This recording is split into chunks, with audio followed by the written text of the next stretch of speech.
الحمد لله رب العالمين والصلاة والسلام على النبي الكريم وبعد. To proceed, resuming and continuing with the kitab Al-Qawa'id Al-Muthla, principles regarding the beautiful names and lofty attributes of Allah Subhanahu wa Ta'ala. We're on the adilla, the evidences, their principles, Al-Qa'idatu Al-Thalitha. But before that, we want to remind with a reminder. As we all need the reminder, وَذَكِّرْ فَإِنَّ ذِكْرَى تَنْفَعُ الْمُؤْمِنِينَ. Remind, for verily the reminder benefits the believer. The affair of a student of knowledge, what should stand out most with him is muraqabatullah fil khalawat, him being attentive of Allah subhanahu wa ta'ala, watching over him at the moment of him being alone, seclusion. Because a person, especially a student of knowledge, the more he learns, the more he comes to be cautious and conscious of Allah subhanahu wa ta'ala. The more he is aware that Allah subhanahu wa ta'ala is seeing him. أَلَمْ يَعْلَمْ بِأَنَّ اللَّهَ يَرَى. Does he not come to know that Allah subhanahu wa ta'ala could see him? So لَا تَجْعَلْ, do not make Allah أَهْوَنَ النَّاظِرِينَ إِلَيْكَ, the ones who are the most insignificant to you of those who are watching you. يَسْتَخْفُونَ مِنَ النَّاسِ وَلَا يَسْتَخْفُونَ مِنَ اللَّهِ. They perhaps hide certain things from the people. They don't want the people to observe. But they don't do it when they know that Allah subhanahu wa ta'ala alone is watching them. وَهُوَ مَعَهُمْ إِذْ يُبَيِّتُونَ مَا لَا يَرْضَى مِنَ الْقَوْلِ. So Allah subhanahu wa ta'ala is with them at that time when they are far from the people. And the greatest of Asbabul Intikas, Ibn Qayyim rahmatullahi alayhi, he has beautiful speech where he mentions that أجمع العارفون بالله أن ذنوب الخلوات هي أصل الانتكاسات. Ibn Qayyim rahmatullahi alayhi, he says, the wise ones have unanimously agreed that sins that are done in secret, when alone, they are the origin for why many people go back on their heels. And it's a lot of the time the reason for khatimatu as-su, for a bad ending in life. Those secret bad deeds that people do. Those sins that are desisa batina bayna al-abd wa bayna rabbih. That hidden internal act that he's doing, no one knows of it. Those are the ones that فَيَسْبِقْ عَلَيْهِ الْكِتَابِ حَتَّى يَعْمَلْ بِعَمَلْ أَهْلِ النَّارِ. Where there then, perhaps his ending is not as his beginning. So we ask Allah subhanahu wa ta'ala to protect us all. And Ibn Jawzi, rahmatullahi alayhi, he says, وَرَأَيْتُ أَقْوَامًا مِنَ الْمُنْتَسِبِينَ لِلْعِلْمِ أهملوا نظر الحق عز وجل إليهم في الخلوات. He said, I seen people who ascribe to knowledge, they're neglectful that Allah is watching them at the time when they're alone from the people. There, as a result, Allah punishes them فَمَحَا مَحَاسِنَ ذِكْرِهِمْ فِي الْجَلَوَاتِ, because they weren't attentive so much about Allah when they're alone. Allah made their mentioning when they're with the people non-existent. فَكَانُوا مَوْجُودِينَ كَالْمَعْدُومِينَ لَا حَلَاوَةَ لِرُؤْيَتِهِمْ وَلَا قَلْبَ يَحِنُّ إِلَى لِقَائِهِمْ. He says, These type of people, their presence is like their absence. Because of them not being attentive of Allah, Allah subhanahu wa ta'ala punishes them with their opposites. So be careful of, as a student of knowledge, always being attentive of your alaniya, your public status amongst the people. People are so concerned of what other people are displaying them, but how they are in secret, little attention is given. So he says, فَاللَّهَ اللَّهَ الْخَلَوَاتِ الْخَلَوَاتِ الْبَوَاطِنِ الْبَوَاطِنِ. Ibn Jawzi says, so be God conscious of Allah when alone, in a moment of seclusion. Look at your internal affair. So a lot of the times, we forget that those who are more deserving of the attribute of this quality, muraqabah, being one that knows Allah is watching over them and attentive of that, they said are none other than the students of knowledge. Because they know it's wa'idullah fi qalbi. If a person asks you, what is muraqabatullah? It's to know you have the admonishments found in your heart. Any moment you're attentive. You're not absent-minded. That's why he says, إِذَا مَا خَلَوْتَ الدَّهْرَ يَوْمًا فَلَا تَقُلْ خَلَوْتُ وَلَكِنْ قُلْ عَلِيَّ رَقِيبُ. And whenever you're alone, never say I'm alone, but rather there is someone watching over me. And they say, في خلوتك لا يغرنك صمت أعضائك فإن لها يوم تتكلم فيه. Never think at the moment you're alone that your limbs are not present with you and they're silent. For really will come a day they will attest against you.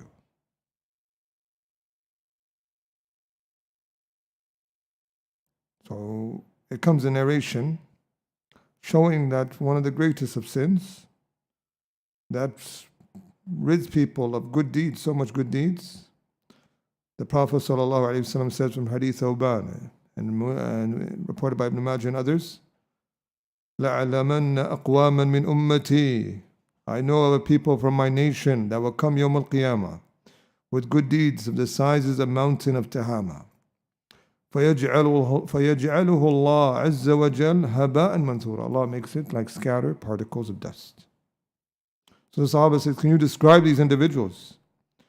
The Prophet says, they are of your brothers.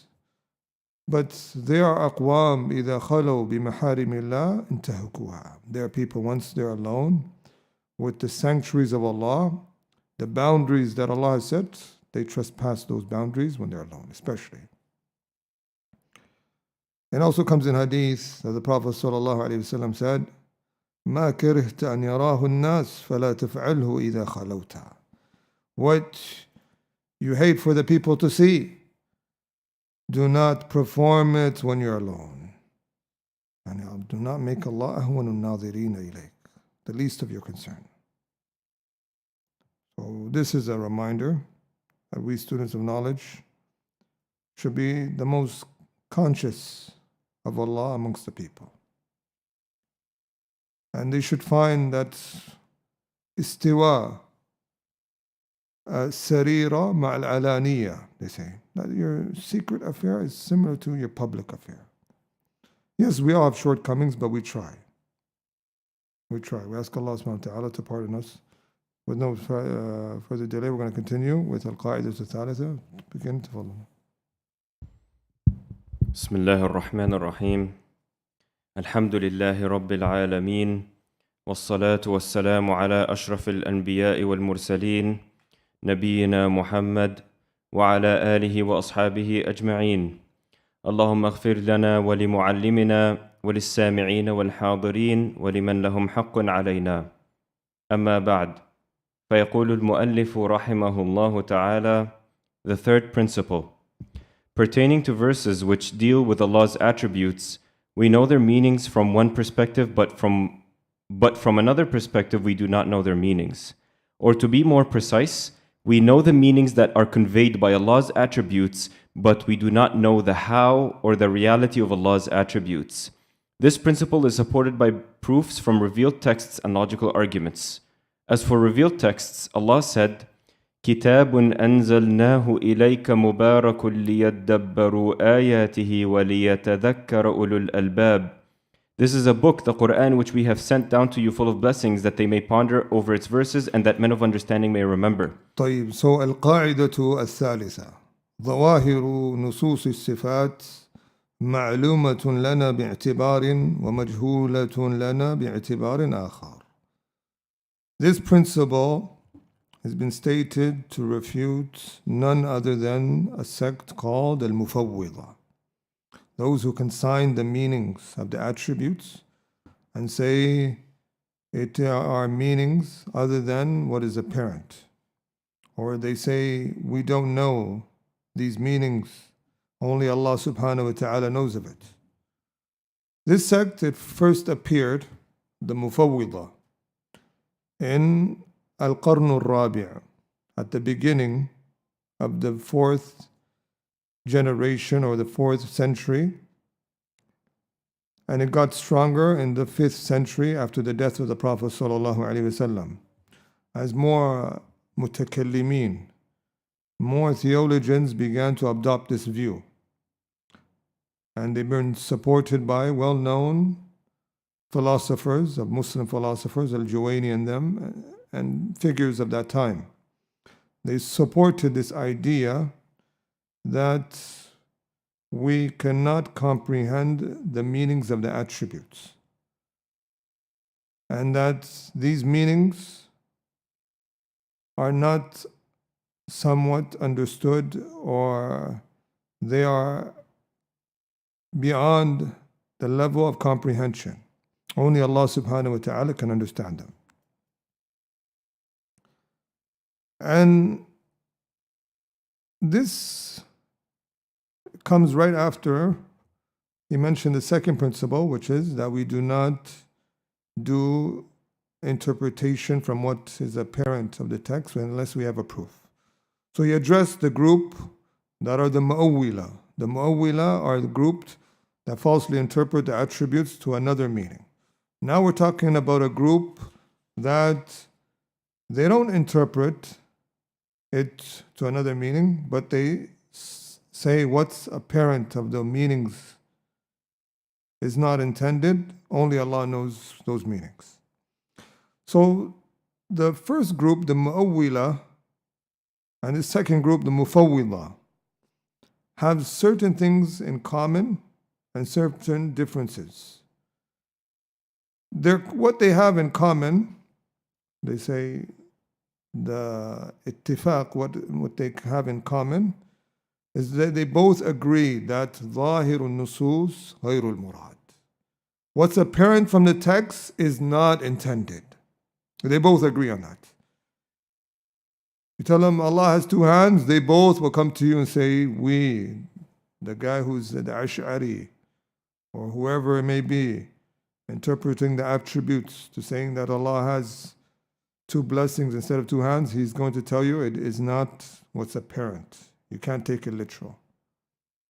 And then this group, Mufawwid, also says, yes, we cannot understand it for what's apparent.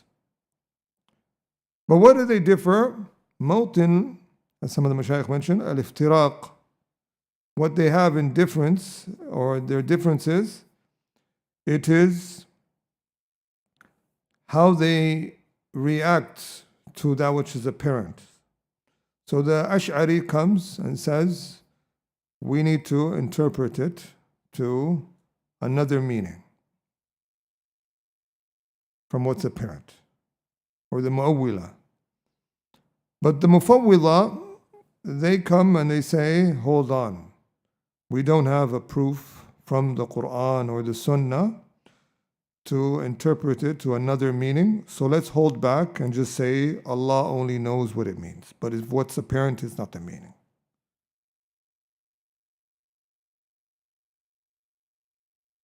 What led the people of Tafweed to not go further to interpret? They said we don't have a proof and we cannot speak without no knowledge. And that is something correct. But what they got wrong was not affirming what was apparent. They should have affirmed what was apparent. The Mu'awwila, the people of Ta'wil, who interpret the attributes, what they said was somewhat correct. They said we cannot just leave it with no meaning. We're going to say what's apparent is not to be taken as the meaning of that ayah or the meaning of the attribute of Allah. But we cannot leave the people in a state and tell them to reflect and ponder over the book of Allah and not have a substitute, an alternative. So we have to give them an alternative. So they came up with another meaning, saying it means this. طيب, who is the worst out of these two groups? Is it the people who did tafweed or the people who did ta'wil? The ones who came and consigned the meaning and say, we don't know what it means. Did someone give us another meaning? Allah knows best. Or is it the people who came and said, we have an alternative from what we assume it is, based upon under our conception of it, and then they give us a meaning. Who are the worst? The people of ta'wil or the people of tafweed? Tafweed, brothers. People of tafweed, aswa min al-ta'wil. They're worse. The implications of their statement is more dramatic. That's why Ibn Taymiyyah and a group of the ulama, they called them mufawwida ahlu tajheel.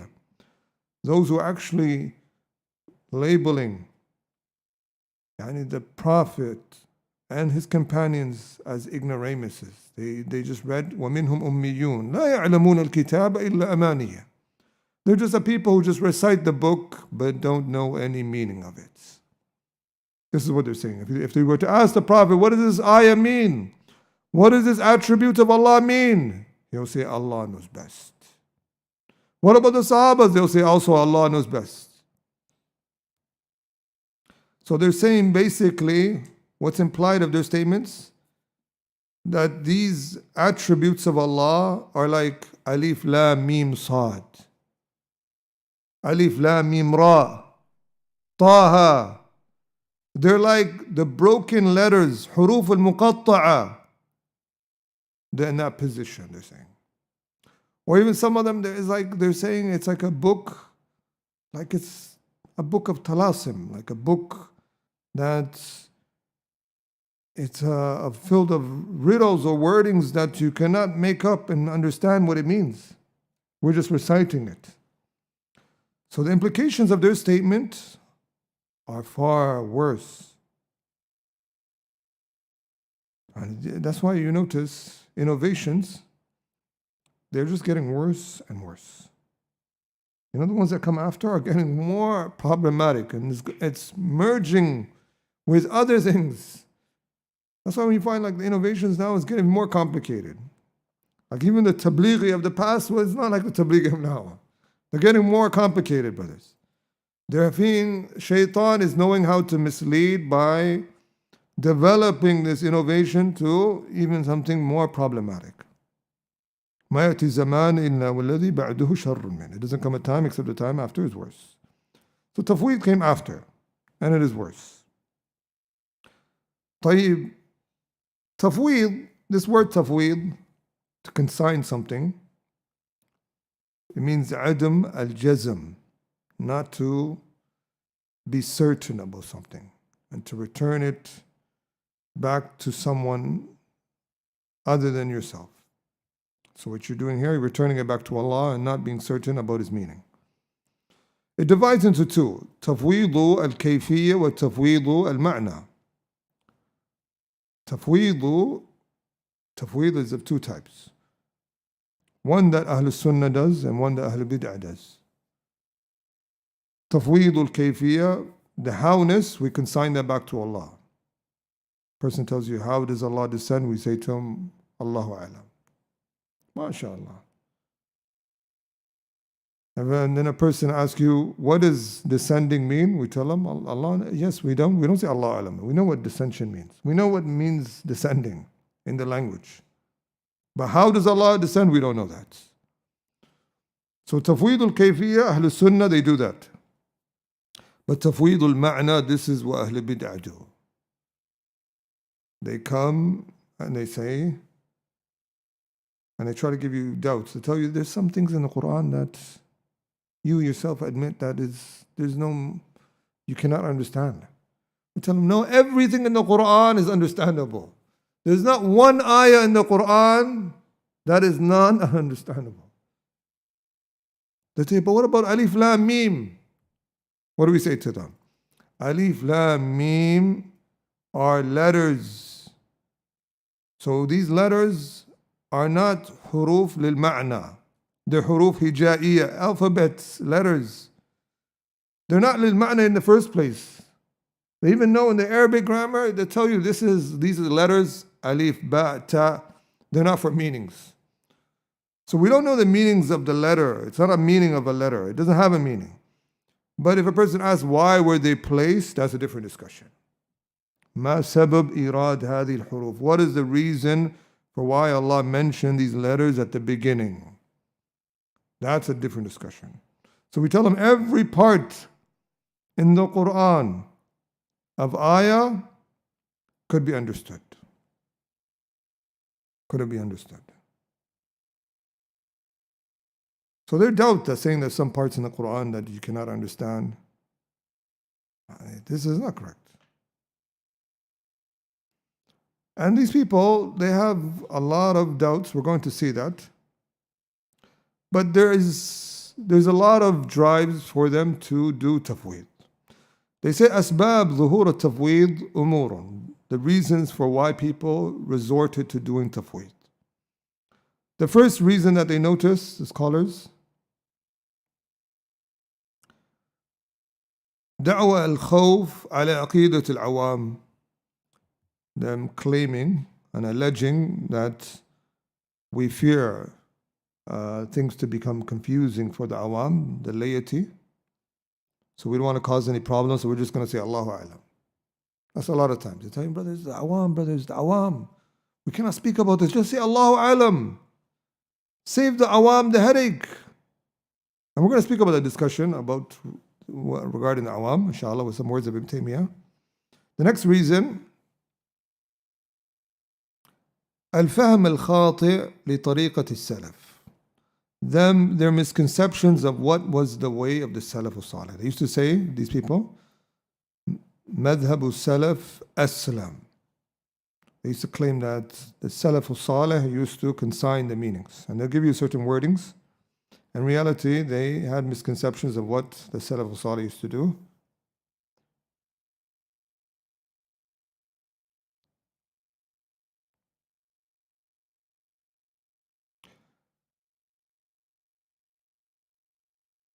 Also, we're going to see there are certain groups within the Mufawwidah. They're not all one level you can put them. They're different levels. Like Ibn Taymiyyah, he says from the Mufawwidah, who say no one knows the actual meaning of the attributes of Allah. Even the prophets don't know it, the malaika, the sahaba, the ulama. They don't know what Allah intended by those attributes. That's one group, Ibn Taymiyyah says. Another group,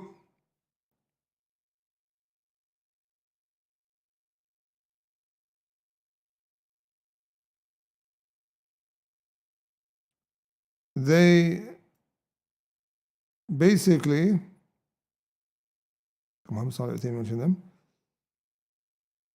who come and say it's possible that what's apparent from the text يجوز أن يكون المراد بهذه النصوص إثبات صفة تليق بالله تعالى.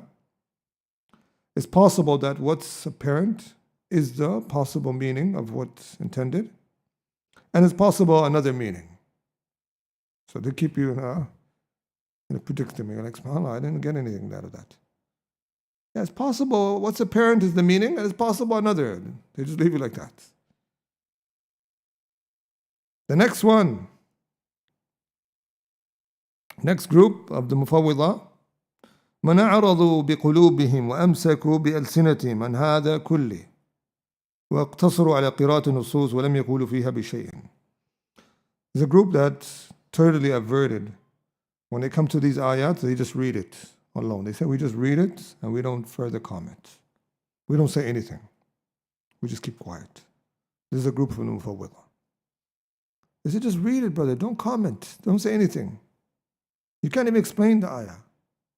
You can't even say it has a meaning. Just keep quiet and move on. So there are variations of the Mufawwidah.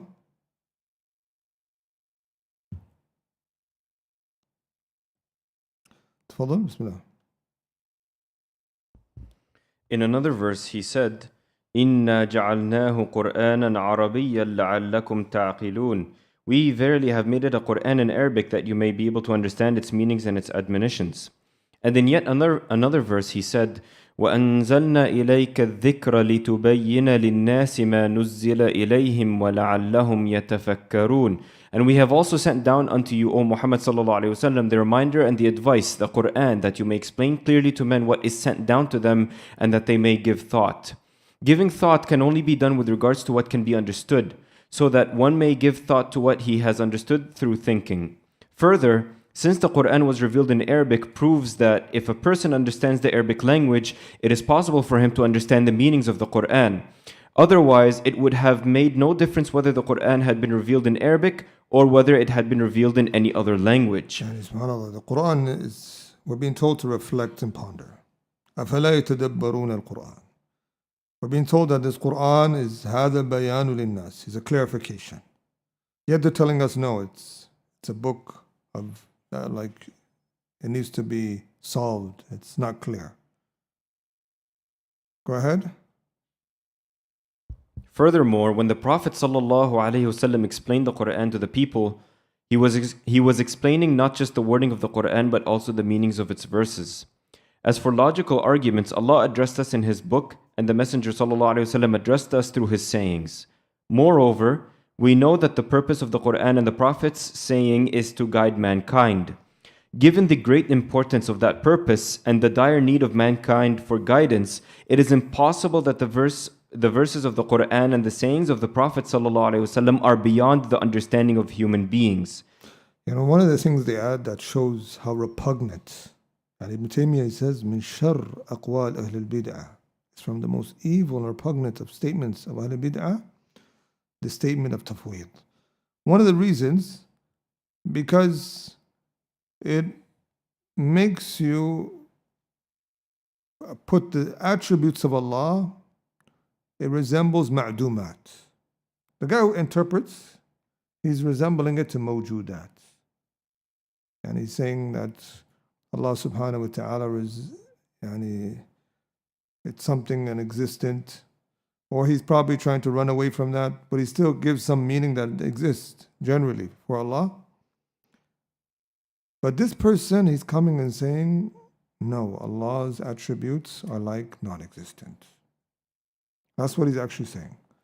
So because of that, that shows you it's a very repugnant statement. And also they said, tafweed, the Ash'aris call it a type of ta'wil, but they say it's ta'wil ijmali. It is a type of interpretation if you really look at it. They tell you our type of ta'wil is ta'wil tafsil. We go into detailed interpretation. They just say, in general, there is another interpretation, but we don't know. So they're leaving it with your general interpretation. So they do a ta'wil. So they do something of what the Ash'ari is doing, or even more. Even though from the Ash'aris are people who do tafweed. Continue. In other words, it is impossible that Quranic verses and sayings of the Prophet ﷺ are simply a series of letters whose meanings are beyond understanding to us. That would be tantamount to a kind of senselessness which is contrary to the divine wisdom of Allah. Allah said about His book, كِتَابٌ أُحْكِمَتْ آيَاتُهُ ثُمَّ فُصِّلَتْ مِن لَدُنْ حَكِيمٍ خَبِيرٍ. This is a book, the verses whereof are perfected in every sphere of knowledge, and then explained in detail from one, Allah, who is all-wise and well-acquainted with all things. These are evidences from revealed texts and logical arguments which prove that it is indeed possible for us to know the meanings of revealed texts which deal with the attributes of Allah. As for evidences which prove that it is not possible for us to know the how or the reality of Allah's attributes, we have previously discussed this subject matter in a previous section.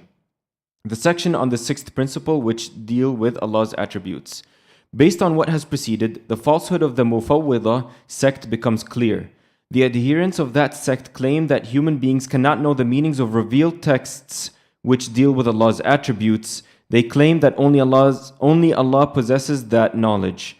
They further make the false claim that their view was championed by our pious predecessors. Yes, so they bring a lot of shubuhat. The tafweed people, the people who consign the meanings, they have a lot of doubts. Be ready. They'll come and tell you the Salaf Salih used to say, like they'll say Sufyan al-Thawri says, Tafsiruha qira'atuha. Reading and the ayats of the attributes of Allah is actually an explanation for it. That's what they're telling you. They're saying the Salaf Salih used to just say, how do we explain these attributes? By just reading it. And this same Imam, if you go follow up what he affirmed of the meanings and attributes of Allah, there's a number of examples where he affirmed the meanings of the attributes of Allah. But what he was referring to, that these meanings are crystal clear. It doesn't require any further commentary. That you just reading it, you know what it comes to mind. مَا يَتَبَادَرِ إِلَى الذِّهْنِ. That's the zahir. He's just basically affirming what Ahl Sunnah is saying in general, is that whatever is apparent of the wordings, that is the explanation of it, the meaning of these attributes. Also another doubt they bring, that Imam Ahmed, he was saying, أَمِرُّوهَا كَمَا جَاءَتْ بِلَا كَيْفَ وَلَا مَعْنَى. Affirm these, let these attributes come as they came without asking how and regarding the meaning. So they said, look, Imam Ahmed negates us affirming a meaning. How do we respond to these people? This is one of the biggest shubha. Say we have Imam Ahmed, and then we find that Imam Ahmed is referring to not to come with any meanings from ourselves. That's what he's referring to. Because he himself, like in a discussion, he says, Allah yatakallam bisawtin wa harf. Allah speaks with a sound and with letters. And which person that consigns the meaning would say this? So it shows you that Imam Muhammad is different from them. And he doesn't say what these people are saying.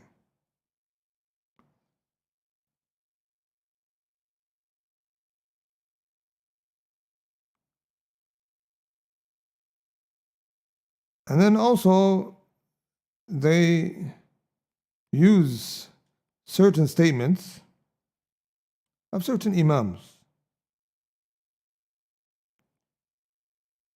And we'll read that, but before we get there,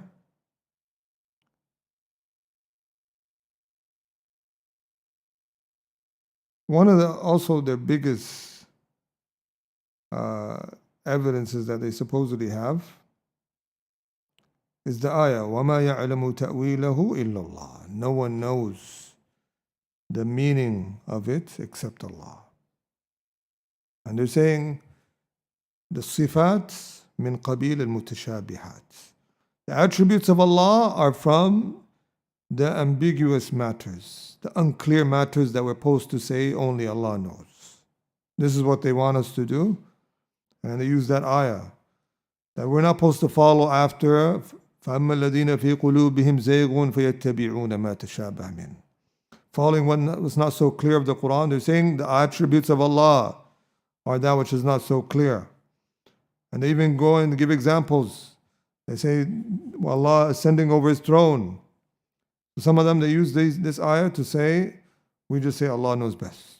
وَمَا يَعْلَمُ تَأْوِيلَهُ إِلَّا اللَّهِ. Tell them firstly, this ayah, the people of this exegesis of the Quran have a number of tafsir. And all their tafsir is different from what you're all saying. The first tafsir, and before that, the word ta'wil, they say ta'wil, it means ma'al al-amr, aqibatu, the ending of something, how it ends up. وقال يا أبتي هذا تأويل رؤياي من قبل. This is how what my affair ended up, my dream. تأويل أي عاقبة رؤيتي. هل ينظرون إلا تأويلا يوم يأتي تأويله. And are they waiting for the outcome, how it ends up? So the word ta'wil, it's not like how they're trying to display it. So some of the scholars said, in one exegesis of the meaning of the verse, if it's referring to وَمَا يَعْلَمُ تَأْوِيلَهُ إِلَى اللَّهِ, and only to Allah, that part of the meaning, it's for speaking about things like the hour. The outcome of what? The hour. Also, who will go to paradise? Who's going to hellfire? Also the details of Jannah wa Nar, certain things that لا عين رأت ولا أذن سمعت ولا خطر على قلب بشر. No ear has heard of, no eye has seen, nor anything has crossed the mind. This is وَمَا يَعْلَمُ تَأْوِيلَهُ إِلَى اللَّهِ. If you go back to the tafsir, that's what they say. Not what they're saying, that no one knows that the meaning that Allah has mercy except Allah. SubhanAllah. And we say, suppose if you want to add the attributes, what would be included only is the howness of the attributes. وَمَا يَعْلَمُ تَأْوِيلُهُ أي كيفية صفات.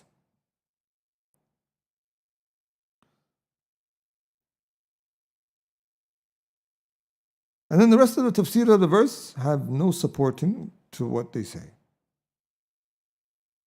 So a lot of the times these people, they don't have tafsir al-salaf, they have their own tafsir. They come and they even do tafsir mubtada' brothers. They have innovation even in their tafsir. Their mu'taqad is bid'ah, brothers. Their belief system is bid'ah. What they built their principles on. What else? Who can give us, brothers?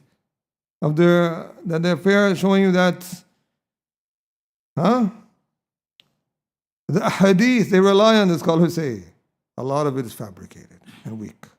They said a lot of these innovations they have got this from is from hadith mawdu'a or weak narrations. So you can see that these people, their asas, their foundation is corrupt.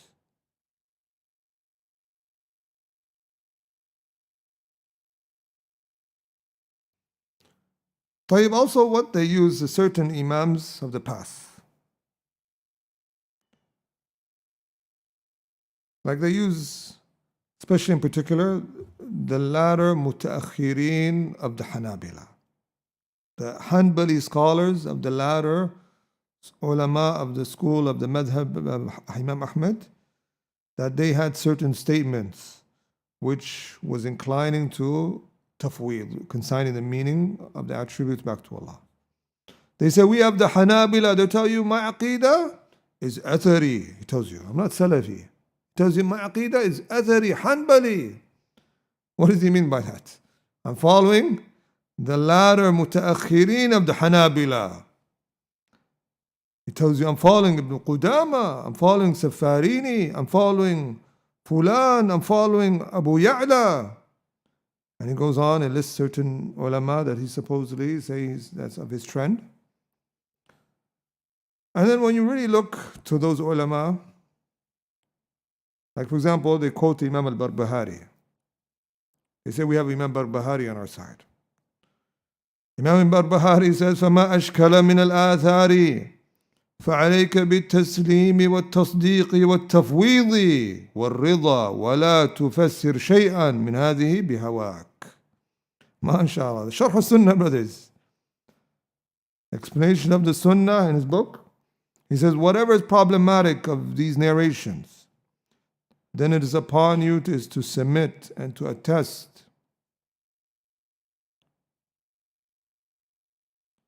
and also to consign and be pleased and do not explain any of this based upon your desires. So we tell them, so why Imam Ahmad in many places, Imam Barbahari affirms many of the meanings of the attributes other than what you all do. What he's referring to here is in a scenario where a person has some sort of, he's been polluted, his mind has been contaminated with certain doubts, it's upon him to submit. Some people, they tell you, but I have a hard time accepting this hadith. I can't accept this hadith. I feel like it makes us resemble Allah to human beings or something like that. In this type of scenario, you tell this person, it's upon you to submit and accept and not to explain any of this based upon your desires, and believe what's apparent from it, and the rest consign it to Allah subhanahu wa ta'ala of the howness. So Imam al-Barbahari was talking more so about when a person is in this state, he's overwhelmed, this is what he does. He doesn't go any further. Another person they use, Ibn Jawzi rahimahullah, فيبقى الناس رجلين أحدهما المتأول بمعنى أنه يقرب برحمته أو بمعنى أنه يقرب برحمته والثاني الساكت عن كلام في ذلك مع اعتقاد التنزيه. Some people, when they're trying to explain that Allah subhanahu wa ta'ala comes near, some of them say it means Allah comes near with His mercy. They come with ta'wil, they interpret. And then the second one, they comes and they just keep quiet, alongside believing that Allah is free from any deficiencies and defects. So they use this. We tell them Ibn Jawzi, he's not someone to take from in these matters. What was his aqidah, brothers? Is it Ibn Jawzi, brothers?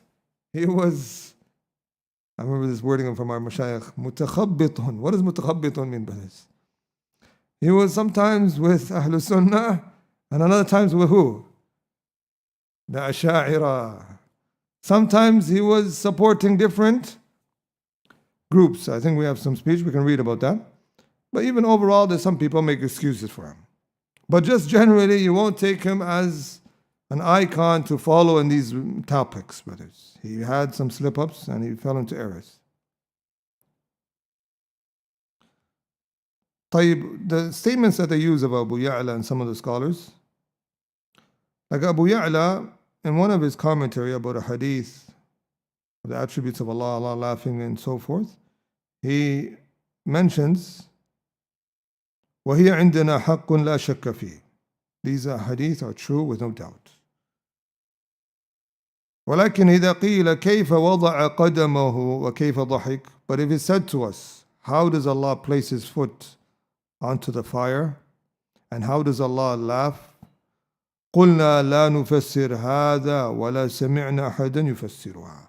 There then we say, we don't explain it, and we didn't hear anyone explaining it. So what is he negating here of explanation?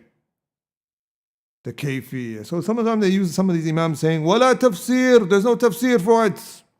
These imams, in some other parts of their books, they say it means, do not try to explain the howness. Not the meaning they're negating.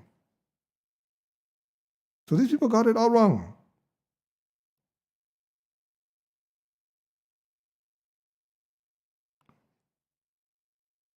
Also, who they use is none other than Ibn Qudama. They tell you the same book you guys are teaching in your books of your curriculum of Ahlul Sunnah, it teaches people to do tafweed. Which book are they referring to? Huh? Someone raise your voice? Lum'atul I'tiqad. Lum'atul I'tiqad, the book that brothers teach. Brother Faisal is teaching it. You see, that same book, it teaches you to be a mufawwid, to consign. And they bring quotes. طيب, Ibn Qudama, a lot has been said regarding what he intended of that statement. Like Shaykh Muhammad Salih al-Uthaymin in his explanation of it,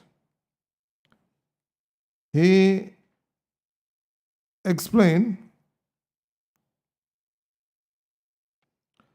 because after the statement, لا كيف ولا معنى, he says, meaning لا نثبت لها معنى يخالف ظاهرها. We don't affirm a meaning other than what's apparent from it. So they're making excuses for Ibn Qudama, and some didn't. Remember, this is a matter of controversy in Yemen. I remember some of the shuyukh, they were on the opinion that Ibn Qudama waqa'a fi tafweed. He fell into tafweed in this era of. And other mashayikh, they were saying, no, he didn't. His actual wording he's saying is a bit vague, but his other statements explain it. So both of them wrote books refuting each other on this topic academically. What was the conclusion? Who was right? A lot of the contemporary ulama say, in our time, Ibn Qudama did not fall into tafweed. This is what a lot of the mashayikh, especially mashayikh Saudiya, they defend, and they say that he didn't fall into tafweed. And some of our mashayikh have said that, especially Shaykh Yahya said that he actually fell into zallat tafweed. He fell into a slip up of tafweed, not like the same size of those people. Because if you really look at the tafweed of the so-called Hanabila al-Mutaakhira, who they refer to, there's a difference between the tafweed of the Asha'ira. Because these people,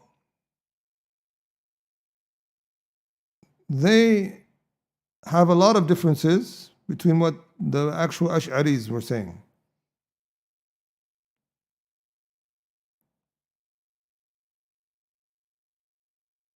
Like Ibn Qudama, he would restrict it to certain scenarios where it's going to cause confusion to the awam. He says, بحث يفسد على العوام. What corrupts the awam, then in those scenarios you would consign it and not try to say anything regarding its meanings. Let me read you some of the statements of Ibn Qudama just so we can conclude what. Ibn Qudama, he says, نحن فسرناه بحمله على حقيقة تفسيرا جاء به الكتاب والسنة وهم فسروه بما لم يرد في كتاب ولا سنة ولا يوافق الحقيقة ولا يجوز نسبته إلى الله تعالى. And Ibn Qudama's speech, he says, we explain things upon its true essence, its real meaning, the literal, but what the book and the sunnah came with. But these people, they interpreted. So it shows Ibn Qudama is not alongside them, even if he fell into this era. He's different.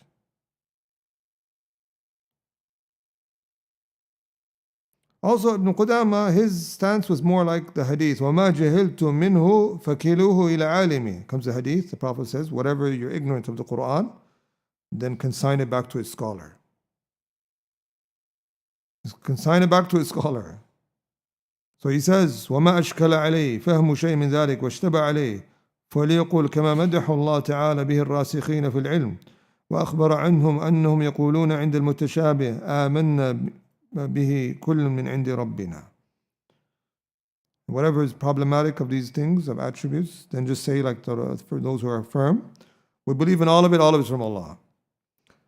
But even that is an error of what he's saying here, but generally, it just shows you his statement is different from theirs. Let's read more, inshallah. One of the things that really got him in a state where people accused him, Ibn Qudama says, بَلْ نُؤْمِنُ بِلَفْظِهِ وَنَتْرُكُ التَّعَرُّضَ لِمَعْنَاهُ قِرَاءَةُ تَفْسِيرُ. He said, we believe in his wording, and we leave objecting to his meaning, and just reading it is his explanation. Even that, it's not clear, right? It's more so you can give him the benefit of the doubt. Some have given him the benefit of the doubt of some of his wordings. And we'll read here another wording.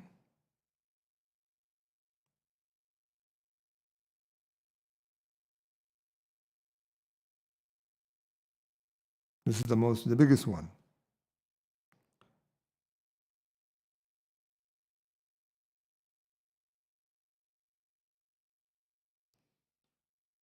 He says, وَالصَّحِيحَ أَنَّ الْمُتَشَابِهَ مَا وَرَدَ فِي صِفَاتِ اللَّهِ مِمَّا يَجِبُ الْإِيمَانُ بِهِ ويحرم التعرض لتأويله.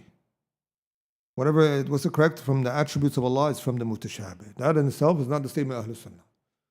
We say the ayat sifat min al-muhkamat. The attributes of Allah, the ayahs that come, we say they are from the texts that are clear. It's clear. بِلِسَانٍ عَرَبِيٍّ مُبِينٍ. It's not unclear. Allah ghafurur rahim. Allah is forgiving and merciful. Are you going to say that's not clear?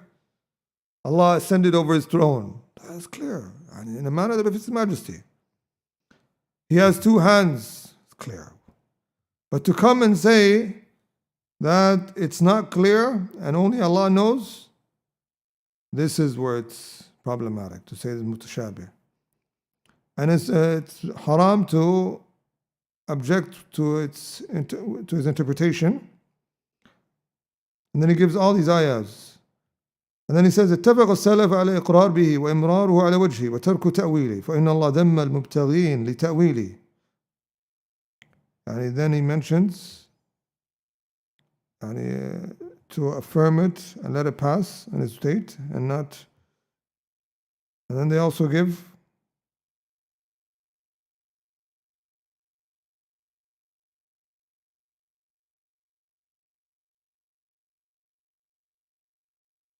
so some of the scholars that commented on his statement, Sheikh Muhammad Ibrahim al-Sheikh Abdul Razak Afifi and other scholars, they said this is an error from Al-Qudama. Whether you say it's an error and a slip up in his wording, or either you say he actually fell into it, what he says is different from those people of the actual Mufawwidah brothers. His statements is far less in comparison to what they say.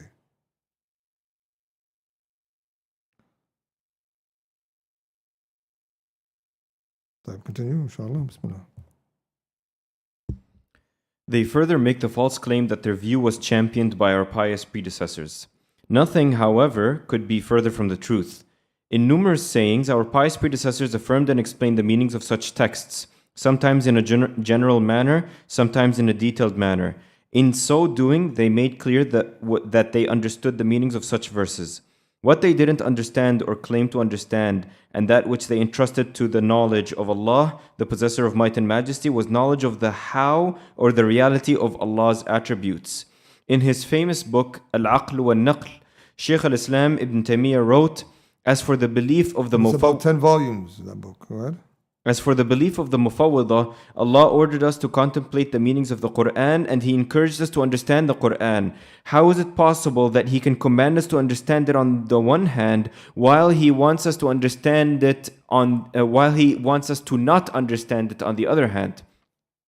A few pages later, he continued, based on the claim of the Mufawwidah, the prophets did not understand. Same book, Ibn Qayyim in his Nuniyah, he says, وَقْرَأْ كِتَابَ الْعَقْلِ وَالنَّقْلِ الَّذِي ما في الوجود له نظير ثاني. He says, read this book. There's nothing on the face of the earth in terms of books written by the people is like that book. And he devoured the people of innovation in the terms of their misconceptions. Ibn Taymiyyah for you, brothers.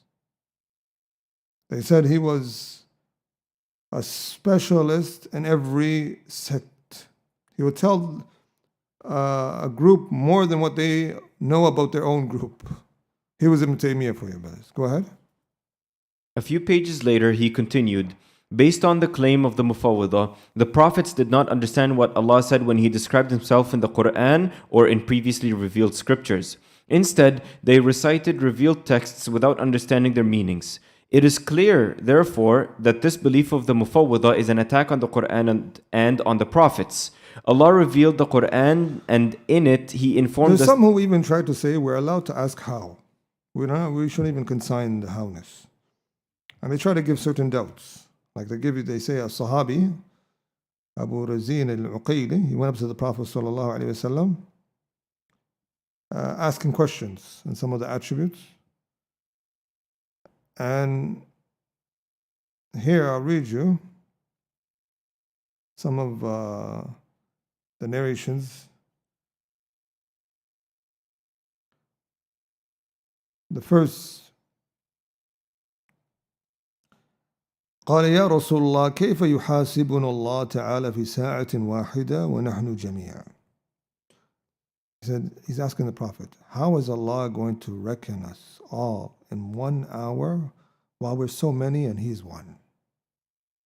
This is like what they're asking, how? Sahabi brothers. So this is where they use the doubts, that we're allowed to ask how. How do you respond to them, brothers? Also, they have another doubt. Let's take it all their doubts and then we're going to respond to it one time. They say, Ibrahim, he asked about how Allah brings life to death. وَإِذْ قَالَ إِبْرَاهِيمُ رَبِّي أَرِنِي كَيْفَ تُحْيِي الْمَوْتَى قَالَ أَوَلَمْ تُؤْمِنْ. And Ibrahim says, oh Allah, show me how you give life to the death. The next doubt they have, that Ibn Abbas was asked by a man, كيف يحاسب الله العباد في ساعة واحدة? How does Allah take the people to account in just 1 hour? So Ibn Abbas responded by saying, كما يرزقهم في ساعة واحدة. The same way how He provides for them all in just 1 hour. It doesn't mean literally 1 hour, 60 minutes, brothers. 1 hour in the Arabic language, it means a time period. In one moment, basically. As He provides for them all in one moment, He can take them all to account for swiftly in one moment. He's Sari'ul Hisab, brothers. Swiftly to want to reckon them. So how do we respond to these people who say that we're allowed to ask about the howness because of these proofs? The response, it is, this was not about the actual howness of the attribute. It was more something called taqreebul ma'na. The Prophet ﷺ, to make the meanings of the attributes somewhat relative and understandable in an easy manner, he would do taqreeb al-ma'na. How do you say taqreeb al-ma'na? Make it simplified for them. So, I'll give you an example. The Prophet says, إِنَّكُمْ تَرَوْنَ رَبَّكُمْ كَمَا تَرَوْنَ الْقَمَرِ. You're going to see your Lord. So تَرَوْنَ رَبَّكُمْ, you're going to see your Lord as you see this moon. Why did He do this? Was this out of the howness? No, this is as to do taqreeb al-ma'na, to illustrate and clarify to you that it's an actual seeing. It's an actual seeing. With the meaning of seeing, a vision, with clarity. So this Sahabi is not asking about the actual howness, but he's asking about to simplify for him the understanding of the meaning of this attribute. So the Prophet ﷺ gives an example which is called taqreeb al-ma'na. He says to him,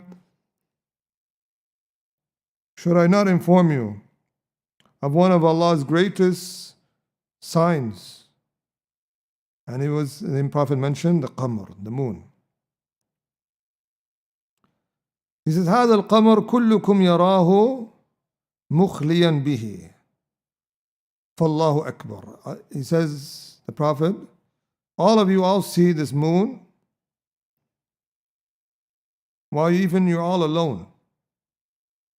Yet Allah is greater than the moon. And the moon is with every individual. When he's alone, when this person, that person, they'll tell you, this person said I was with the moon when I traveled, and this person will say I was with the moon, and the moon lightened up for me, and this area became dark, changed color. And for every individual. So the Prophet is saying Allah is greater than the moon. So the same way with this can be acceptable. This is like a logical example just to make it easy for you to understand this meaning. So we're allowed to do that. Like we can say, describing qadr and saying that as a rational example, as taqreeb, just to make things easy, and there's no comparison to Allah. A person, when he goes to school, the principal perhaps probably may know who's going to fail and who's going to pass, just generally speaking. But he doesn't judge the people upon that until they actually pass. And Allah subhanahu wa ta'ala knows prior who's going to fail and who's going to pass, but He only judges the people based upon the actual test. So this is called taqreeb al-ma'na. We're allowed to do this, brothers. Like the Prophet ﷺ did it, and look at Ibn Abbas, he did the same thing. When the person asked him, how is Allah going to take us to account in just one moment? He says the same way He provides for us in one moment. This is not asking about the actual howness, it's just doing taqreeb al-ma'na. So those people reject even saying that we do consign the howness with these statements is not correct. And even Ibrahim alayhi salam, he was just asking on to simplify for him, and that's why what was demonstrated was just an example, a relative example that you can relate to. Go ahead, inshallah. And we asked some of the mashayikh, they said this is also correct based upon, it's just more like taqreeb al-ma'na. Go ahead. Allah revealed the Quran, and in it He informed us that He made it a source of clear guidance for human beings. Furthermore, He ordered the Prophet ﷺ to convey the message of the Quran in a clear manner and to explain to the people that which was revealed for them. Allah ordered us to contemplate and to understand the Quran.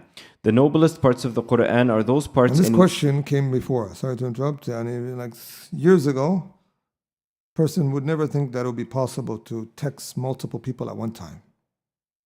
And just shoot a message and you get it to so many people at one time. So much recipients. They couldn't believe that was possible. And then later on with technology it became possible. And yet you want to restrict Allah and say Allah subhanahu wa ta'ala is not possible for Him to talk to multiple people at one time? Or to listen to multiple people at one time? Billahi alaykum. Look, this is the people. Go ahead, inshallah. Bismillah, go ahead. Continue. The noblest parts of the Quran are those parts in which the Lord Allah informs us about His attributes. How is it possible then that no one can know the meanings of those parts of the Quran? How can it be possible that the Messenger ﷺ did not explain those parts of the Quran to the people or convey to them their meanings? While making such false claims, every disbeliever and innovator claims that regarding the same parts of the Quran, their interpretation, which is based on their personal opinions, is correct. They claim that such verses contain meanings that are difficult to understand, and so no one can know their meanings. Therefore, since no one knows their meanings, they cannot be cited as evidence for anything. Their claim closes the door to guidance, since, based on their claim, the prophets cannot explain the meanings of verses which deal with Allah's attributes. At the same time, their false claim opens the door to the enemies of the prophets who, based on the claims of the Mufawwidah, say, guidance is with us and not with the prophets, since we, using logical proofs, can best explain the meanings of verses which deal with Allah's attributes. Thus, it becomes clear that, in spite of the fact that the adherents of the Mufawwidah sect claim to be following the Sunnah and the way of our pious predecessors, what they are really doing is putting... They actually claim that. They tell you, I'm Salafi. I follow the Salaf al-Salih. They tell you the madhab of the Salaf is tafweed. And he will look you dead in the eye and he'll tell you the Salafi madhab is to consign the meanings of the attributes. And he'll quote you some of the Salaf and you misunderstand their statements. Go ahead. What they are really doing is putting forward one of the most evil and dangerous claims that has ever been made by innovators and disbelievers. Here the Shaykh spoke correctly and well, and there is nothing further for me to add. May Allah have mercy on him, and may Allah gather us with him in the gardens of bliss. MashaAllah, MashaAllah. So he says, Ibn Taymiyyah, the qawl ahl tafweed, these people's statements of consigning the meanings, من شر أقوال أهل البدع والإلحاد. It's from the most evil of statements and opinions of Ahl Bid'ah and the people of this rhetoric of heresy and also inclining away from the truth. Because it's a type of ilhad where it turns away a person and deviate from the meanings, the correct meanings of the attributes of Allah. طيب, quickly I want to mention some side benefits and then we're going to end there. It comes often that they tell you we're not supposed to speak about the attributes and explain them in front of the awam, the laity, the 9 to 5, or the general folk, the person who's not a scholar, or they say the person, the average individual who doesn't know much. And Ibn Taymiyyah, he himself was critiqued. Someone critiqued him and said, you should not be speaking about these topics in front of the awam. Ibn Taymiyyah someone came to them with this objection. So Ibn Taymiyyah responded to this doubts in approximately 14 wujuh or awjuh. He refuted this doubts from 14 different angles or more. He says, إن قول القائل, in his book التسعينية, he says, إن قول القائل نطلب منه أن لا يتعرض لأحاديث الصفات وآياتها عند العوام ولا يكتب بها إلى البلاد ولا في الفتاوى المتعلقة بها. He says, this statement of a person that we're requesting you not to mention and present the hadith about the attributes of Allah, nor the ayahs that relate to the attributes of Allah in front of the laity, nor should it be written and sent to the lands, nor it should be mentioned in the fatwa that relates to it. He says, يتضمن إبطال أعظم أصول الدين ودعائم التوحيد. He says, this statement consists of a lot of fallacies from the angle that it makes us reject one of the main foundations of this deen of Tawheed. And he said, فَإِنَّ مِنْ أَعْظَمْ آيَاتُ الصِّفَاتِ آيَةُ الْكُرْسِي التي هي أعظم آية في القرآن. He says, by this, we're not going to recite Ayatul Kursi by this. Why? Ayatul Kursi, why is it so great? Why is Ayatul Kursi so great by this? What makes it stand out, Ayatul Kursi? Huh? Go ahead. So many names, mashallah. How many names? Huh? MashaAllah, the brothers are counting out their mind, huh? Mubarak. How many names? They said it has, I believe, 4 names, but it has from the greatest of the names of Allah. And also has approximately 25 attributes. 25 attributes mentioned in one ayah. So 4 great names, and from the greatest of them, Al-Hayyul Qayyum. Some even said it's the greatest name of Allah. And then approximately 25 sifat, some of them said. So it's an ayah that is so great because of it speaks about the attributes of Allah, and they're telling us don't mention it in front of the awam. Don't bring it up. You can't explain Ayatul Kursi, you have to keep quiet. This is what they're trying to tell us to do. It's going to cause issues for the awam. Why is Qul Huwallahu Ahad considered a third of the Quran? Because it's more about Sifatul Rahman, the attributes of Allah. And they said most of the Quran is on this pattern. It speaks and ends with attributes or names of Allah. So Ibn Taymiyyah, he responds to them lengthy and doubt after doubt. And also some other doubts these people have. And one of our mashayikh, they wrote a book called ضوابط في تحديث العوام آيات الصفات. And they quoted a lot of these proofs that were allowed. And here I'll read you an introduction.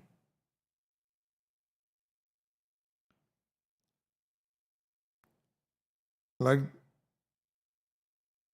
the Prophet ﷺ, they would come to him, the Bedouins, they would come to him, his different people, and he would say to them all the same way of the attributes of Allah. He speak to them. He wouldn't hide anything. And one time he read the ayah, إِنَّ اللَّهَ يَأْمُرُكُمْ أَن تُؤَدُّوا الْأَمَانَاتِ إِلَى أَهْلِهَا. And then he mentions at the end of it, إِنَّ اللَّهَ كَانَ سَمِيعًا بَصِيرًا. So the Prophet, he placed his thumb on his ear. Right? And he said, and he placed his finger on his eye. So basically, his thumb on his ear and his finger on his eye. And then he would read this ayah saying, Inna Allah kana sami'an, Allah is all hearer and all seer. And he would do that. And he's pointing to his ear and his eye. Why is he doing that? The scholars, they say, the Prophet did that just min bab tahqiq la tamthil, to show that it's a real hearing, not just, he was just doing taqreeb al-ma'na. He wasn't saying the howness of it is like how the Prophet hear, or it's like his ear, or it's like his eye. He wasn't doing that. But he was just trying to affirm it's an actual hearing, has a meaning. Has a meaning. And you can say this in front of these people as long as it doesn't cause a confusion. Like Sheikh Muhammad Salih al-Uthaymin, he said if it's going to cause issues, and even our Sheikh Yahya, he mentioned too, if you're going to do this thing, hand gestures, while talking about the attributes of Allah, and it's going to cause problems in the audience, then you shouldn't do it. You shouldn't do it. Why? It's going to cause confusion. And some people, they outright deny it. They say you can't do it at all. You could do it, but as long as there's no confusion, because the Prophet did it.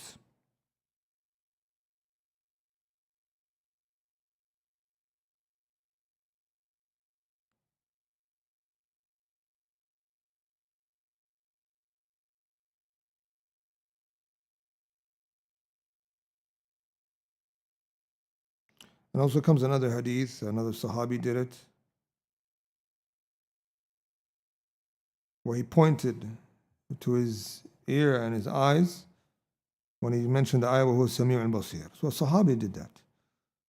So pointing to certain things, if it's not going to be in a context of confusion, and people know what you're referring to, it's okay to do that. Just so you're doing it like Sheikh bin Baz, he said just idah, further explanation. You're not doing it.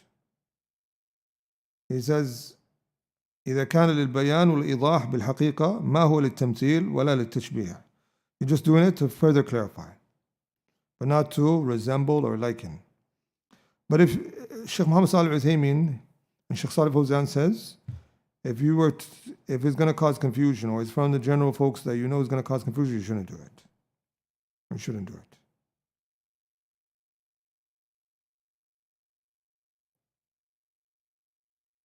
Another topic regarding this, there does come some certain speech that they misunderstood from Ibn Taymiyyah, that they thought it meant not to share this with the awam at all. They misunderstood.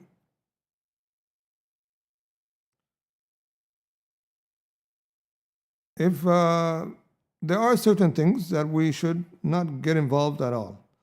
Like some people, they once asked Sheikh Muhammad Salih Al-Uthaymin,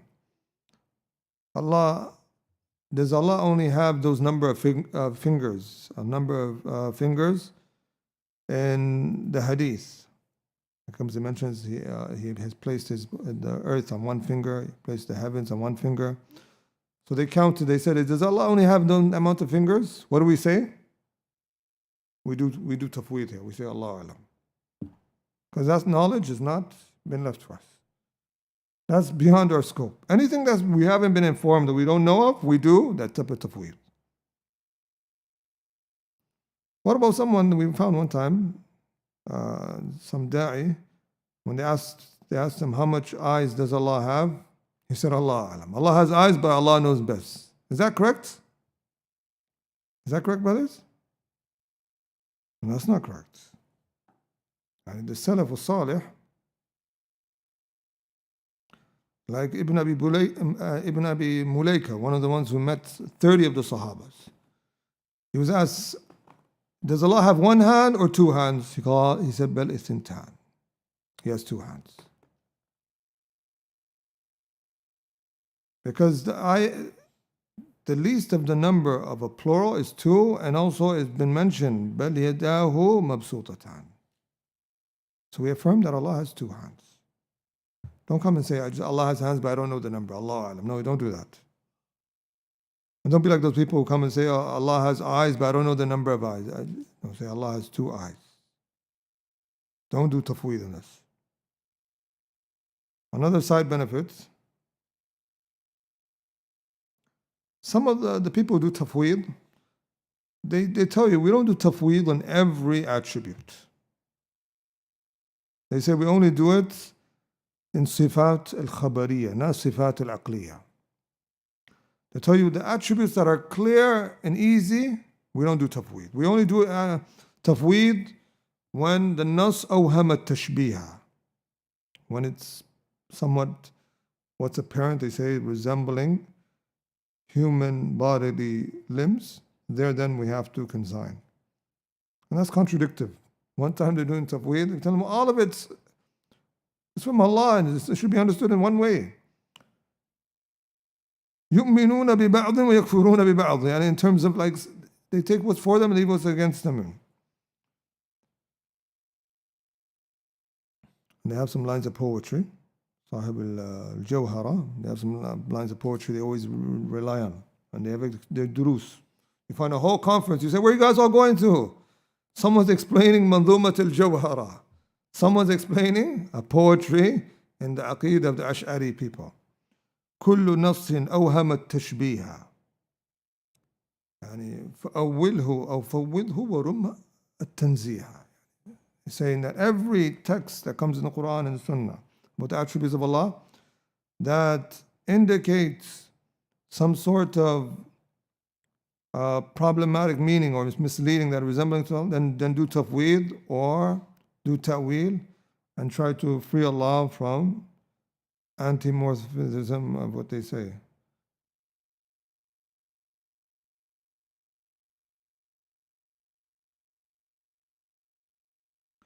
So bear with us, we have a few more benefits and then we're done. Also from the doubts that they have, they bring that Imam Malik said, نصوص الصفات لا ينبغي أن يحدث بها العامة لأنها لا تستوعبها عقولهم فقد يفهمون منها التشبيه. Imam Malik said that we shouldn't speak and address the general folks with these ayats about the attributes of Allah because their mankind cannot comprehend it and it will make them resemble Allah to His creation. So some of the scholars from the Maliki madhab, they said this is ما أظن ذلك يثبت عن Imam Malik. So we doubt that this is authentic to Imam Malik. Because the Quran is filled with ayatul sifat. And the awam are told to read it and to accept it. I mean, this is not correct.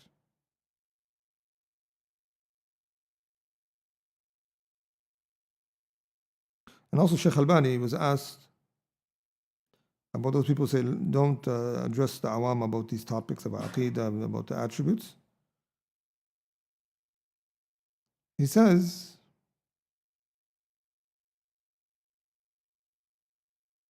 the awam al-fitra, these awam, they should be on the natural disposition. And right away when they hear the attributes, they're not going to have a polluted mindset thinking that what's apparent is resembling Allah to His creation. Anyone thinks like that, you say, you have been contaminated in your understanding. For you to think that Allah resembles His creation, that's totally wrong in the first place. Or to think any attributes or leads that. So he said there's no problem explaining that to them. Because if you ask the general folk, where's Allah? They'll tell you He's above. And this is markuza fil fitr, but it's in the natural, innate nature of a human being. So the general folks, they're upon the correct way. Just these people corrupted them. They got them. So you have to clear off their doubts. Clear out their doubts. I believe with this we have ended, inshallah. It's basically today's class is more about tackling the doubts of the people of Tashbih. And they also try to claim that Safarini was with them. And Safarini is the same one who called the Ash'aris Ashab Tajheel, those are the ignoramus, those people, because of their tafweed. They just misunderstood what he intended. Also from their doubts, they keep saying that Imam Shafi'i used to say, آمنت بما جاء عن الله على مراد الله وبما جاء عن رسول الله على مراد رسوله صلى الله عليه وسلم. That Imam Shafi'i used to say, I believe in what has come from Allah upon what Allah intends. And I believe what comes from the Messenger sallallahu alaihi wasallam upon what the Prophet sallallahu alaihi wasallam intended. So they're saying Imam Shafi'i is a mufawwid too.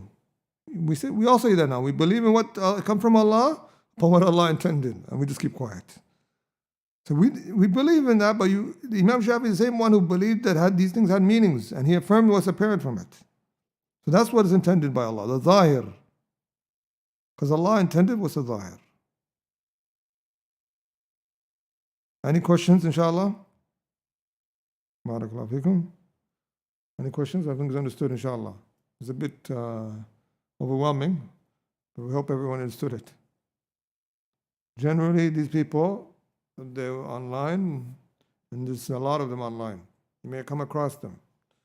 And they're somewhat educated, and even some of these people, you might find them, they go to the same university you go to.